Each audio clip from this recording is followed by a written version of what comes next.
आपला परिचय? नमस्कार, मी बालाजी देशमुख, आम आदमी पार्टी जिल्हा प्रमुख हिंगोली.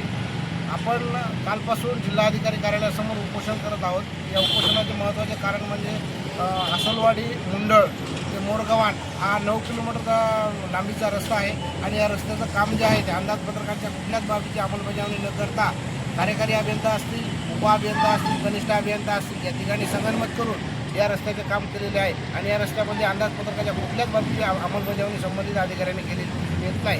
त्यामध्ये अंदाजपत्रकामध्ये जे काय बाबी असतील त्या बाबीमध्ये कुठल्याही प्रकारचं साहित्य असो, सामग्री असो, हे अंदाजपत्रकाच्या बाबीनुसार वापरण्यात आले नाही. पुन्हा जे काही शासनाच्या गाईडलाईन असतील, बिलं काढण्याच्या गाईडलाईनसुद्धा यांनी व्यवस्थित केले नाहीत. कारण जे काम केलं नाही त्या कामाचा दाम अगोदरच या ठिकाणी मार्चेंडमुळे या अभियंत्यांनी दिलेला आहे. त्यामुळे यामध्ये मोठ्या प्रमाणात भ्रष्टाचार झाल्याचे निदर्शनास येत आहे. त्यामुळे या संबंधित प्रधानमंत्री ग्राम सडक योजना कार्यालयाच्या विरोधामध्ये आम्ही या ठिकाणी आमरण उपोषण करत आहोत आणि या आमरण उपोषणाला कालपासून अद्यापपर्यंत कुठल्याही प्रकारची जिल्हा प्रशासनाने दखल घेतली नाही. त्यामुळे आम्ही हे आंदोलन उद्यापासून तीव्र करणार असल्याचे आपल्या प्रसारमाध्यमाच्या माध्यमातून प्रशासनाला कळवित आहे. आपल्या मागण्या मग कुठल्या कुठल्या येतात?